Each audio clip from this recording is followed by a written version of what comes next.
मकर संक्रांति की एक प्राचीन कहानी लेकर आए हैं। एक समय की बात है, किसी राज्य में हरिदास विष्णु सेवक और उसकी पत्नी गुणवती रहते थे। गुणवती बहुत सुशील और भगवान विष्णु की परम भक्त थी। वो एक पतिव्रता स्त्री थी। उसने प्रायः सभी प्रसिद्ध देवी देवताओं के व्रत आदि किए, एकादशी आदि का व्रत नियम पूर्वक किया, परंतु धर्मराज जी की पूजा उसने कभी नहीं करी थी। अतिथि सेवा से वो कभी भी पीछे नहीं हटती थी। इस प्रकार सदाचार तथा धर्म परायण से वो अपना जीवन व्यतीत कर रही थी। एक समय गुणवती मृत्यु को प्राप्त हो गई।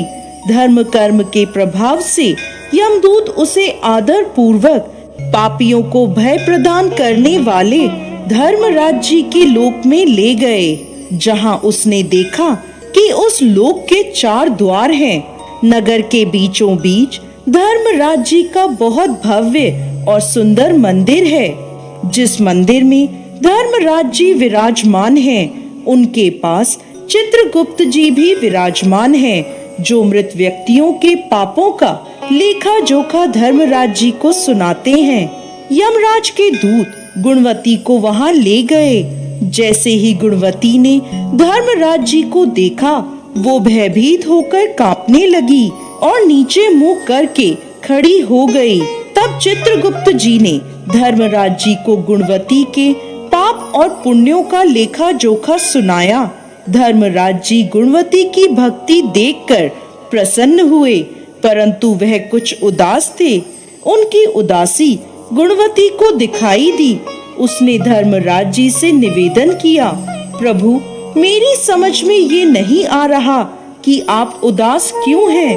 कृपा करके मुझे इसका कारण बताएं। तब धर्मराज जी ने कहा, हे देवी, तुमने जब तप व्रत दान आदि कर सभी देवताओं को संतुष्ट किया है, परंतु मेरे नाम का तुमने कभी भी कोई भी दान पुण्य व्रत आदि नहीं किया। यह सुनकर गुणवती बोली, प्रभु, मेरा अपराध क्षमा करें। मैं आपकी उपासना की विधि नहीं जानती थी। आप कृपा करके मुझे इसका कोई उपाय बताएं, जिससे मनुष्यों को आपकी कृपा का पात्र बनने का अवसर प्राप्त हो।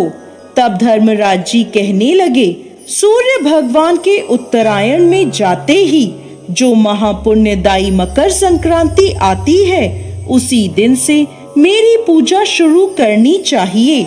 इस प्रकार साल भर मेरी कथा सुनने से और मेरी पूजा आदि कर दान पुण्य देने से व्यक्ति सभी प्रकार के दुखों से मुक्त हो जाता है और फिर वह व्यक्ति मेरे पास सदा सुखी रहते हैं। यह सुनकर गुणवती ने धर्मराज जी से प्रार्थना करी, हे प्रभु, यदि ऐसी बात है तो मुझे इन यमदूतों से छुड़ाकर फिर से संसार में वापस भेज दीजिए, जिससे मैं आपकी कथा का प्रचार कर सकूं। गुणवती की यह प्रार्थना सुनकर धर्मराज जी ने उसे धरती लोक पर वापस जाने की स्वीकृति दे दी। उसी समय गुणवती के मृत शरीर में प्राण वापस आ गए। उसके पुत्र बोले, हमारी माता फिर से जीवित हो गई।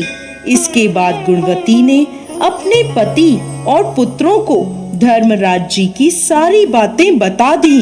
गुणवती ने अपने पति और पुत्रों के साथ मकर संक्रांति के दिन से पूरे विधि विधान से धर्मराज जी की प्रतिदिन पूजा और कथा करना आरंभ कर दिया और साथ ही साथ दान पुण्य कर्म भी शुरू कर दिया।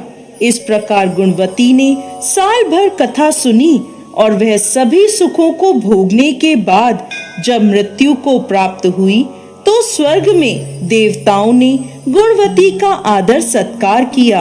हे धर्मराज जी, इस कथा को कहते, सुनते और हुंकारा भरते सब पर अपनी कृपा बनाए रखिएगा।